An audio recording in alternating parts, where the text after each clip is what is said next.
Assalamualaikum warahmatullahi wabarakatuh. Kami dari kelompok 1 yang beranggotakan yang pertama Muhammad Wasil dengan NIM 190 35 11 00027. Yang kedua Hoirul Mufid Zain dengan NIM 190 35 11 00029. Yang ketiga Putri Al-Fatika Indriati dengan NIM 190 35 11 00037. Yang keempat Muhammad Usron dengan NIM 190 35 11 00065. Dan yang terakhir Mudah dengan NIM 190 35 11 00067. Di sini kami memenuhi tugas PKPT atau pengelolaan kawasan pesisir terpadu, yaitu dengan judul analisis permasalahan terkait masih belum berkembangnya potensi sumber daya pesisir, laut, dan pulau-pulau kecil. Kami di sini akan membahas tentang permasalahan yang ada di pesisir pantai Song Osong yang terletak di Desa Aing Sareh, Kecamatan Sampang, Kabupaten Sampang, Provinsi Jawa Timur. Sumber daya laut merupakan potensi utama yang menggerakkan kegiatan perekonomian desa kawasan pantai. Secara umum, kegiatan perekonomian yang ada di desa kawasan pantai bersifat fluktuatif karena sangat tergantung pada tinggi rendahnya produktivitas perikanan. Kabupaten Sampang merupakan salah satu kabupaten di Pulau Madura yang memiliki potensi di sektor perikanan yang cukup besar. Perikanan di Kabupaten Sampang meliputi perikanan laut, perairan umum, dan tambak, serta kolam. Kabupaten Sampang memiliki satu pulau, yaitu Pulau Mandangin. Pulau ini juga termasuk salah satu objek yang terletak di kota Sampang. Di pulau tersebut terdapat sekitar 3.000 penduduk yang sebagian besar mereka berprofesi sebagai nelayan. Oleh karena itu, pemanfaatan sumber daya ikan dioptimalkan secara rasional sehingga dapat meningkatkan kesejahteraan bagi pendapatan masyarakat nelayan, pembudidaya ikan, pengolah ikan, dan perolehan devisa negara. Problematika pertama yang ada di pesisir Osong-Osong, Laut, dan Pulau Mandangin, Kabupaten Sampang dapat disimpulkan beberapa poin. Yang pertama, adanya tingkat kemiskinan yang masih ditemui. Hal ini dikarenakan terdapat beberapa aspek yang menyebabkan melekatnya kemiskinan nelayan di pesisir, di antaranya bergantung pada musim. Hal ini dikarenakan musim yang tidak menentu. Yang kedua, rendahnya SDM dan peralatan yang digunakan oleh nelayan dalam menangkap ikan. Yang ketiga, keterbatasan dalam pemahaman akan teknologi yang menjadikan kualitas dan kuantitas tangkapan tidak mengalami perbaikan setiap tahunnya. Problematika yang kedua yaitu minimnya pendidikan dan pelatihan terhadap nelayan. Hal ini dikarenakan yang pertama, pengetahuan terhadap pengolahan dan teknik dalam perikanan masih rendah. Yang kedua, persaingan semakin ketat.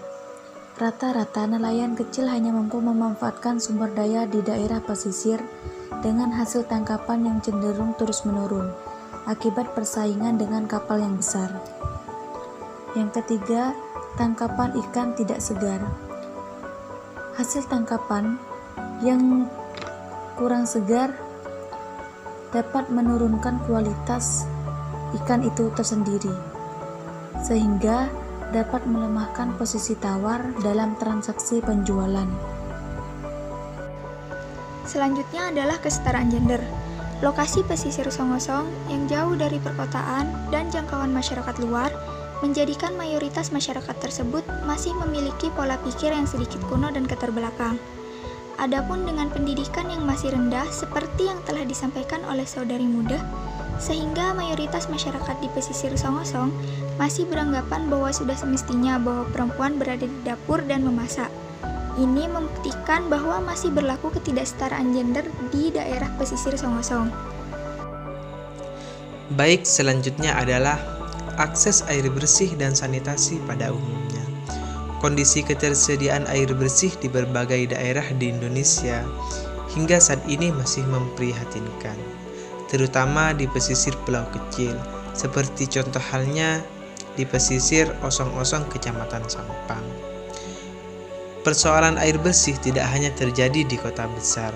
Permasalahan ini terjadi juga di daerah pedesaan dan di pulau kecil, seperti yang terjadi di kota Sampang, khususnya di pesisir Osong-Osong di Pulau Mandangin.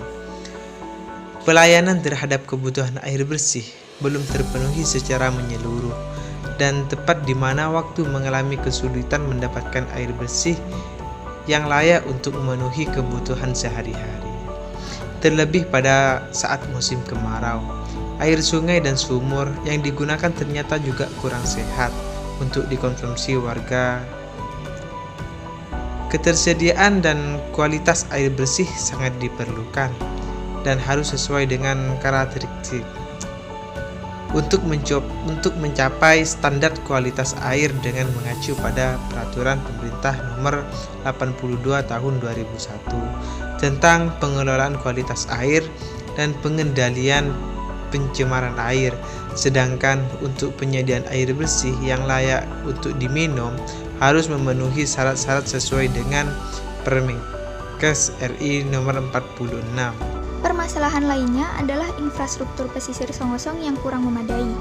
Salah satu yang dapat saya sebutkan adalah sepanjang jalan menuju pantai tersebut terdapat jalanan rusak dan tidak enak dipandang. Ini dikarenakan kurangnya dana dan kepedulian dari masyarakat setempat. Lokasi yang kurang strategis pun bisa pula menjadi alasan penduduk tidak peduli. Karena belum terekspos secara luas pada masyarakat luar, tidak ada alasan bagi penduduk di sana untuk lebih menjaga pesisir Songosong tersebut. Namun di sisi lain, pesisir Songosong masih dalam tahap pembangunan infrastruktur lebih lanjut karena masih dalam proses akan dijadikan lokasi ekowisata. Pekerjaan yang layak dan pertumbuhan ekonomi. Selama ini, pembangunan yang dilakukan lebih banyak dominan atau berorientasi untuk meraih keuntungan ekonomi jangka pendek seperti industri, pemukiman, pertambangan tanpa mempertimbangkan keuntungan jangka panjang, konservasi. Akibatnya, apabila terjadi konflik antara pemanfaatan sumber daya untuk tujuan jangka pendek dengan tujuan jangka panjang, maka seringkali pembangunan yang bertujuan jangka panjang tersisihkan. Fenomena seperti ini dapat dilihat pada kasus reklamasi Pantai Indah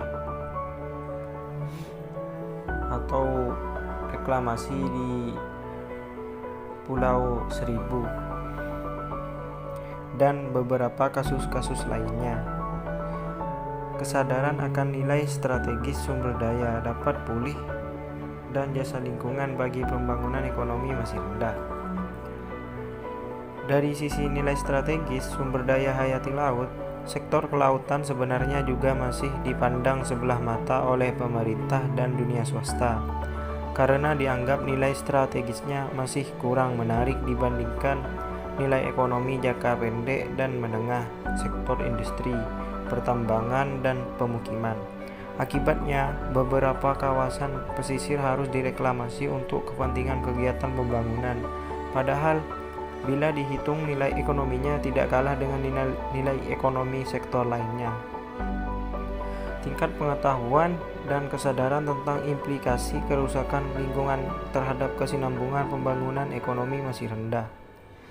Demikian juga halnya dengan adanya tenggang waktu yang cukup lama, dampak yang timbul dari suatu kegiatan akan dirasakan pada masa yang akan datang. Hal ini akan berbeda jika sekiranya dampak tersebut bersifat internalitas. Artinya, pelaku perusakan lingkungan turut merasakan dampak negatif yang terjadi. Oleh karena itu, yang perlu dilakukan adalah meningkatkan pengetahuan dan kesadaran bahwa dampak yang ditimbulkan oleh mereka telah menyengsarakan pihak lain.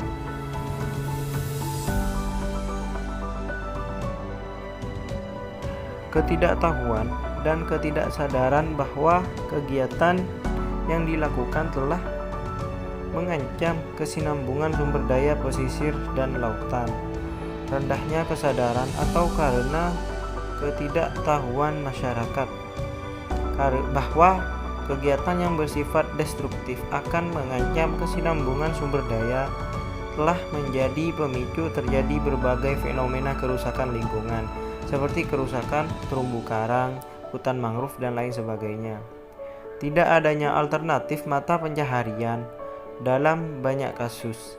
Sebenarnya masyarakat pesisir dan lautan telah memiliki pengetahuan dan tingkat kesadaran yang tinggi bahwa kegiatan yang destruktif akan menimbulkan masalah lingkungan yang akan berdampak negatif terhadap kehidupan dan lingkungan mereka.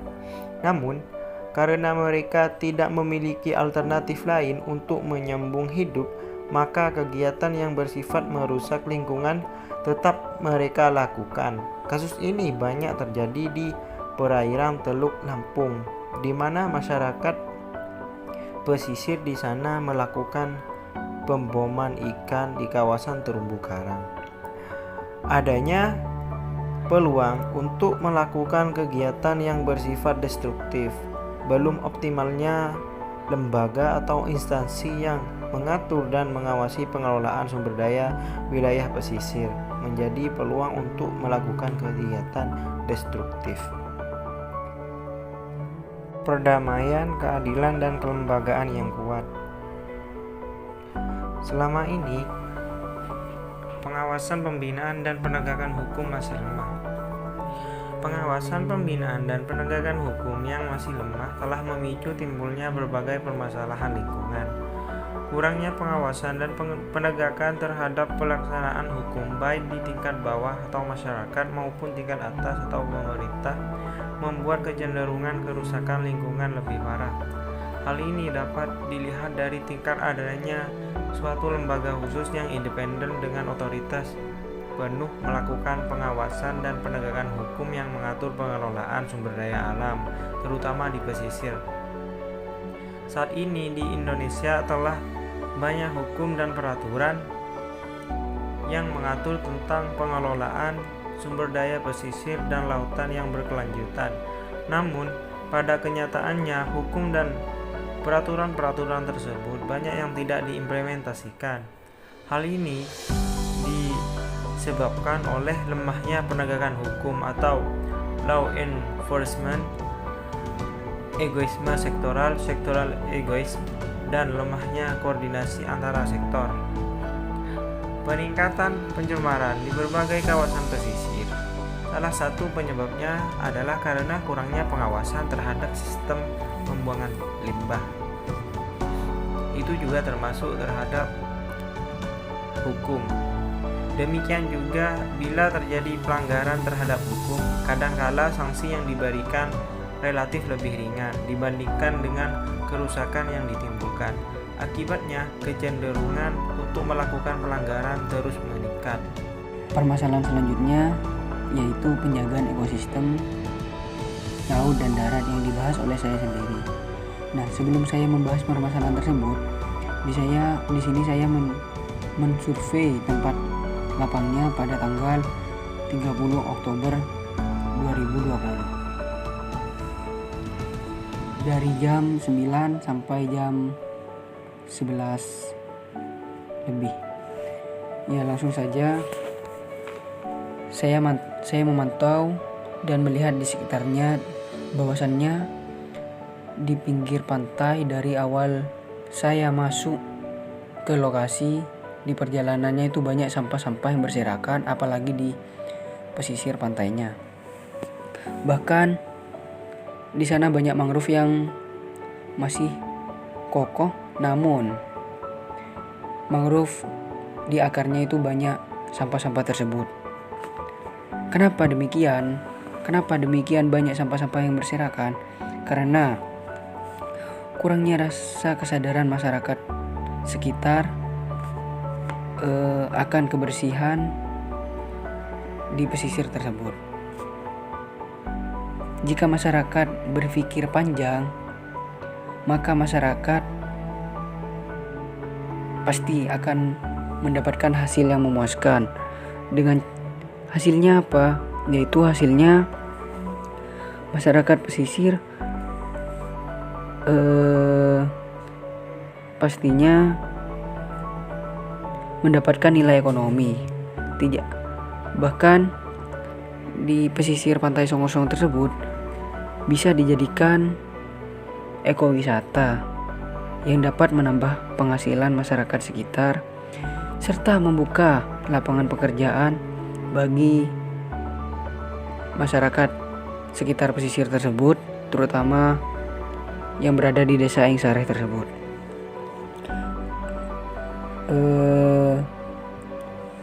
Pantai Songosong ini sangat strategis, bahkan jika dijadikan ekowisata pasti banyak pengunjung yang tertarik dan berdatangan ke tempat pesisir Pantai Songosong tersebut. Jika pesisir Pantai Songosong tersebut dijaga dengan baik, maka dari itu rasa kepedulian masyarakat terhadap Pantai Songosong tersebut harus dibentuk agar Pantai Songosong tersebut bisa dirawat dengan baik. Baik, mungkin itu saja yang dapat kami sampaikan. Kurang dan lebihnya mohon maaf. Assalamualaikum warahmatullahi taala wabarakatuh.